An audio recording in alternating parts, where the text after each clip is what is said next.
오늘날의 오토바이와 자동차에는 매우 효율적인 브레이크 장치가 장착되어 있습니다. 이 시스템은 매우 효율적이어서 비상시 차량이 몇 초 안에 안전하게 정지합니다. 브레이크 레버를 당기면 레버 가까이에 있는 브레이크 액이 압축됩니다.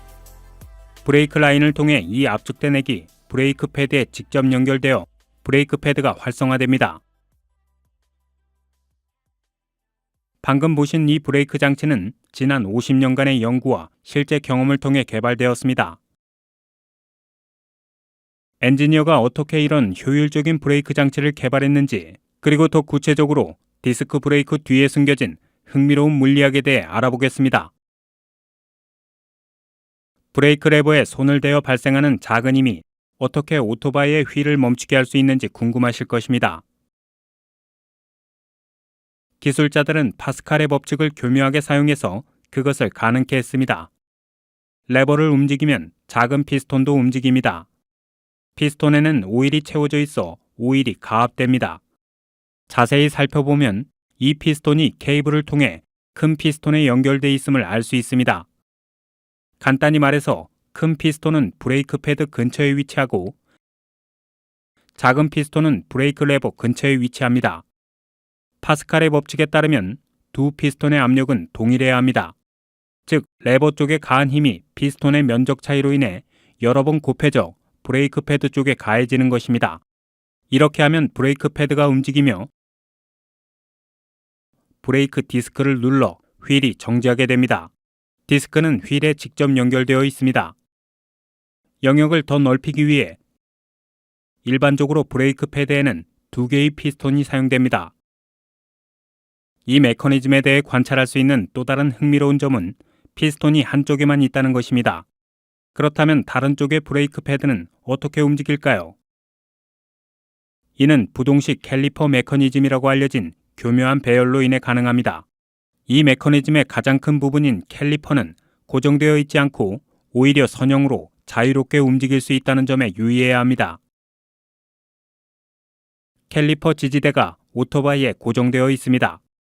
이 고정된 부분을 따라 캘리퍼가 어떻게 움직이는지 보십시오. 즉, 실린더의 압력이 축적되면 부동식 캘리퍼도 피스톤의 움직임과 반대 방향으로 이동한다는 것입니다. 다른 브레이크 슈는 부동식 캘리퍼에 직접 부착되어 있어 양쪽으로부터 동시에 제동이 발생합니다. 디스크와 브레이크 패드 사이의 마찰로 인해 엄청난 양의 열이 발생하며 디스크는 극도로 뜨거워집니다. 오토바이에서는 주변의 공기가 순환되기 때문에 디스크 온도가 조절될 수 있습니다. 자동차에서는 온도를 조절하기 위해 훨씬 더 많은 공기 순환과 큰 표면적이 필요합니다. 이 때문에 자동차의 디스크에는 날개가 있습니다. 날개는 공기를 방사형으로 바깥쪽으로 던지는 데 도움을 줄 것입니다. 디스크 주변의 구멍은 공기 순환을 더욱 향상시킵니다. 디스크 브레이크 메커니즘은 간단한 메커니즘처럼 보일 수 있습니다.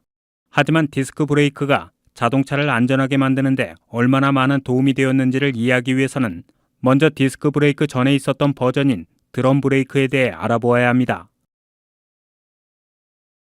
드럼 브레이크는 수십 년 동안 자동차 산업을 지배했고 여전히 일부 자동차의 뒷바퀴에 사용되고 있습니다. 작동 방식은 아주 간단했습니다. 이 메커니즘의 드럼은 휠에 직접 연결되어 있습니다. 브레이크를 밟으면 드럼 안에 있는 슈 한 쌍이 팽창하고 마찰력 때문에 바퀴가 멈추는 겁니다. 언뜻 보기에 이것은 쉽고 완벽한 메커니즘 같아 보입니다. 하지만 드럼 브레이크는 제동 중에 과열되는 경향이 있습니다. 닫힌 기하학적 구조 때문에 드럼 브레이크를 최적의 온도에서 유지하는 것은 쉬운 일이 아닙니다. 이렇게 과열되면 드럼의 최적 팽창과 마찰력을 감소시킬 수 있습니다. 드럼 하나가 팽창되거나 닳거나 찢겨 형태가 변형되어 선택적으로 과열되면 위험한 상황이 발생합니다. 이 휠은 마찰력이 부족하여 속도가 충분히 빠르지 않게 되기 때문에 여기서도 다른 타이어에 비해 노면 타이어 마찰력이 낮을 것입니다. 서로 다른 마찰력이 제동 중에 순 토크를 생성하며 이로 인해 자동차 전체가 돌게 됩니다. 그래서 드럼 브레이크를 사용하는 오래된 자동차들이 때때로 브레이크를 걸 때 왼쪽과 오른쪽으로 돌아가는 것을 볼 수 있을 것입니다. 디스크 브레이크에서는 이러한 가열 문제가 발생하지 않습니다. 또한 디스크 브레이크는 드럼 브레이크에 비해 저지 성능이 더 우수합니다. 대부분의 대형 트럭들이 여전히 드럼 브레이크 기술을 사용하고 있다는 사실을 알면 놀라실 겁니다. 이유는 간단합니다.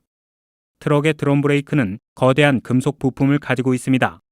이 시스템은 효율적으로 열을 흡수하는 역할을 하며 부품의 과열을 방지합니다. 디스크 브레이크는 드럼 브레이크보다 더 비쌉니다. 그러므로 대형 트럭에서 드럼 브레이크를 사용하면 경제적 부담이 있게 됩니다. 이 영상을 통해서 디스크 브레이크 기술에 대한 통찰력을 얻으셨다면 좋겠습니다. 시청해주셔서 감사합니다. 저희를 계속 지지해주세요.